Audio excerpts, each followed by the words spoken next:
सैयद अब्दुल कादिर का जन्म ईरान के जिलान गांव में हुआ था। उनके पिता की मृत्यु शैशवावस्था में ही हो गई थी। उसकी मां ने उसे पाला। बालक अब्दुल कादिर की बचपन से ही शिक्षा में रुचि रही है। जिलान गांव के पास उच्च शिक्षा की कोई सुविधा नहीं थी। गांव में अपनी शिक्षा पूरी करने के बाद उन्होंने बागदाद जाने का फैसला किया। उच्च शिक्षा का केंद्र बागदाद में था।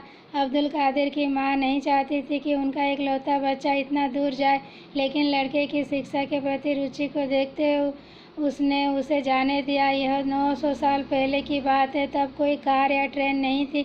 व्यापारी ऊंट, खच्चर और अन्य जानवरों का व्यापार करने के लिए बड़ी संख्या में गांव-गांव जाते रहते थे, लेकिन रास्ते में कुछ लुटेरे और ठग रहे थे। तीर्थयात्री भी व्यापारियों के साथ समूह में आ रहे थे। व्यापारियों का एक दल बागलान से बागदाद के लिए निकलने वाला था। अब्दुल कादिर ने माँ ने अपने बेटे को 40 अशरफियों को 60 में बांध कर रख दिया।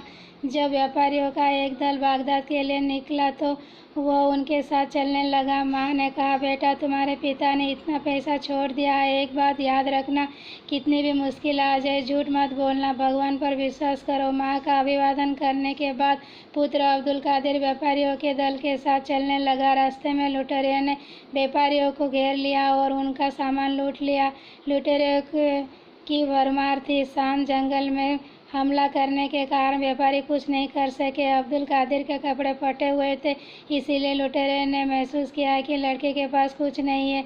जब लुटेरे ने व्यापारियों को लूटना शुरू किया तो लुटेरे में से एक ने अब्दुल कादिर से पूछा, बेटा, तुम्हारे पास क्या है? अब्दुल कादिर को अपनी माँ की कहानी याद आई और उन्होंने बिना किसी डर के कहा, मेरे पास ऐसे 40 से लुटेरे को लगा कि लड़का मजाक कर रहा है। वे गुस्से में थे, लेकिन लुटेरे तब हैरान रह गए जब अब्दुल कादिर ने अपनी बनियान उतार कर उन्हें दिखाई।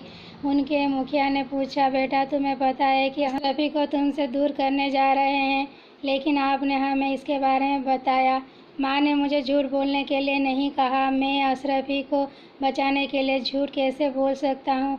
तुम अशरफी को ले लो तो भी ईश्वर मुझ पर कृपा करेगा। एक छोटे बच्चे की बात सुनकर लुटेरे को अपनी डकैती का गहरा अफसोस हुआ। उन्होंने अब्दुल कादिर को अशरफी को लौटा दिया, सभी व्यापारियों का माल लौटा दिया और लूट का काम छोड़ दिया।